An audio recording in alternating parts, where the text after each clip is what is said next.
Hi, I'm Artimus Pyle from Lynyrd Skynyrd. This is Coach Leonard Skinner. Hello. And we'll be talking with Shannon. On Nashville AM, isn't it? AM Nashville. AM Nashville. That's what, let's do it this way. All right. I'll say hi. Hi, I'm Artimus Pyle from Lynyrd Skynyrd, and this is the real Coach Leonard Skinner. Hello. We'll be coming up on AM Nashville with Shannon. That's it. See? Okay. That's good. Thank you. All right. Record or are you just gonna practice? Let's record. Let's always run tape. Let's run tape.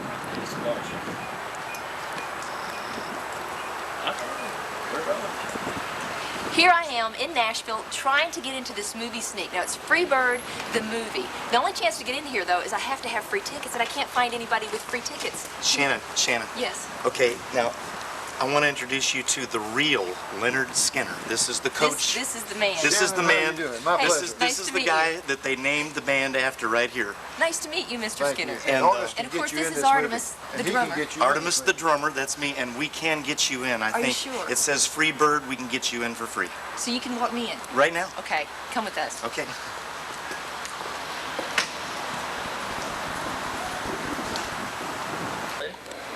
Okay, we're rolling. We have to get popcorn. What movie is complete without popcorn? Right. Are you going to have butter? I want buttered popcorn. No butter for me. We'll have a 50-gallon drum of popcorn, please. Do you have one of that? What do you want? 25-gallon drum. Butter, please. This is Coach Skinner right here. This is the man that they named the band after right here. Oh, yeah? That's it. Yeah. The FREEBIRD. You The knew that. FREEBIRD, yeah. You knew that, didn't you, Shannon? FREEBIRD, hey. Yeah. All right. So I'll have the popcorn in the middle. You guys get a handful. Okay, let's go ahead and walk. Sit down. This looks like a good seat. Let's sit Yeah, right here. this looks pretty good, Shannon. This is good. Now I want to know whose idea was this movie anyway? Who thought of this? Well, it's kind of been in the can for about 19 years. 19 years. Really, it's been in the archives of the family of the band and everything. But actually, I would have to say that Judy Van Zandt, Ronnie's wife, she actually worked harder on this, and than just about anybody. Of course, we did our work back in 1976 and 77 and 75 when we did all the footage. But Judy Van Zandt has worked on it, and then Cabin Fever, our movie company, Tom Melito is the president of Cabin Fever, and he went out with us on the tribute tour. I was living in Jerusalem, Israel, and I came back over and we did 100 cities, starting with the Charlie Daniels Volunteer Jam. And Tom had this idea, and Judy, and they worked on it. And then a guy named Jeff Waxman has put in a lot of work. So Judy and Jeff and Tom Melito, and I could go on and on and on, but actually they put in a lot of time and work on this movie, and it actually has been in the archives for 19 years. Now see, everybody knows the band Leonard Skinner, but not everybody knows that it's you. You're the reason the name came about. How did that happen? Can I officially introduce you? Tell me the story. Shannon, I want to officially introduce you to Coach Leonard Skinner. Shannon, my pleasure. My pleasure. And this is a fine man. We've gotten to know each other, and the band was named after Coach Skinner. But it's Skinner. Skinner. Yeah. Yeah, they spelled it different so that. So you wouldn't sue them? Well, they don't have to share the money. No, we did this thing in Entertainment Tonight, and he said, "You've heard of fame and fortune? Well, they got the fortune." Now, actually, you were a coach at Ronnie Van Zant's school? Yes, at Robert E. Lee High School in Jacksonville, and Ronnie Van Zant attended there. And so did the original drummer was a fellow named Robert Burns, and he was there. And Gary Rossington was there. Is it because you gave them a hard way to go about their long hair? Well, there's been a lot of stories about that. I actually sent a lot of students down for not conforming to a dress code that was invoked that particular year. And we're talking the 70s too, right? You're talking really the 60s. 60s. 60s, mid to late 60s. And I sent a lot of kids down, a lot of boys down for the hair not complying with the dress code. But one of these guys, just lucky me, was in a band, and the band was called the 1%. And the assistant principal suspended him until he got his hair cut, and he came back with his daddy to see the principal. And the daddy says, my son helps support the family by playing in this band, and he needs long hair. And the principal, being the understanding gentleman that he was, he said, well, I don't see a problem. He says, have him get a crew cut and buy a wig, and when he needs long hair, he can put that wig on. What was the principal's name? Warren Kirkham. Well, see, that would have been a lousy name for a band. that wouldn't have been a good rock band at all. Maybe a classical band, Yeah, Yeah. Warren Kirkham. Warren was a disciplinarian, I'll promise you. Folks, you mind keeping it down? People are trying to watch FREEBIRD the movie.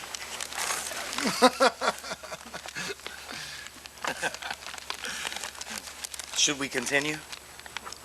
I think it was at the end of Yeah, well, it's kind of. Okay. I'm the only one eating popcorn. I'm not eating it because while I'm talking, I'll be going. Are we rolling? But somehow you're dainty, Okay. Now, of course, we get to see the sneak, but this is going to be open for everybody on Friday. Yeah, really, this is the media screening, sneak as you call it. And then what we're really planning toward is November the 1st at the Municipal Auditorium. And it's going to be open, I believe there'll be room for about 3,000 people. And they're going to have the Skull Bandit car there, and the guitar company, Gibson, is going to have a display. And so there's going to be lots of other things around the movie, but the movie is the centerpiece. And we're very happy about this movie because it is a part of American music history, and it's very important. Even though over the years a lot of the Rolling Stone and VH1 and MTV have kind of ignored what has happened with this band, radio stations all over America every day still play Lynyrd Skynyrd music. Yeah, Leonard Skinner still sells, what, $1.5 million a year? $1.5 million a year, and so it's not only the radio stations, but we have to hand it to the people who have actually kept the music alive all these years. And I think that is, a tribute to Ronnie Van Zant's prolific writing style and words that people can relate to, songs about real life and issues that we have now, gun control, Saturday night specials about gun control. So we're very happy that this movie is now finally able to be seen by everyone, and we really thank Cabin Fever and everybody that's worked so hard, and especially Judy Van Zant, Janess. She's worked very hard and put up with a lot of stuff on this. So she's. Shannon, let me just say one thing Okay. for the people of Nashville to get a better appreciation of the quality of this movie. In Cleveland at the Rock and Roll Hall of Fame, when the movie ended, I was lucky enough, privileged enough to be able to attend that and see that. And when the movie was over, the audience stood up and gave a standing ovation to a movie screen. Wow. So it's Very the nice. first time I'd ever seen that. Wow. That was cool. One other thing. Now, this movie is not only, I know, let me take two. This movie is not only a concert, but it's full of home footage, right? Right.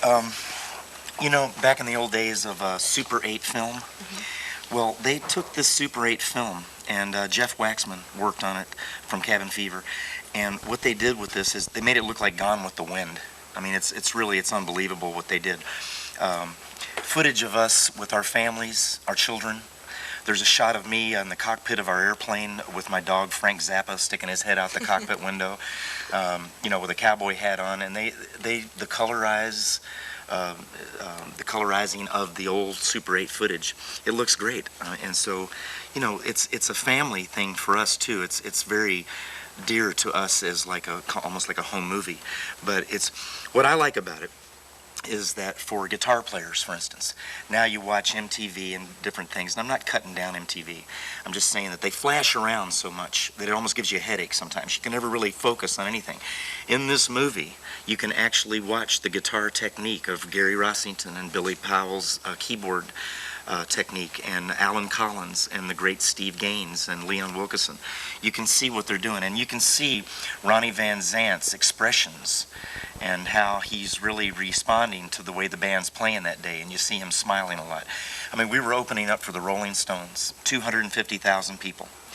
Jack Nicholson was watching us, and Paul McCartney was watching us, and it's one of those days you'll never forget. So now it's on film, and nobody else will forget it either. So you have a chance to share it with everyone. Everybody, all the people that love Leonard Skinner and has kept our music alive for all these years will be able to really see the band.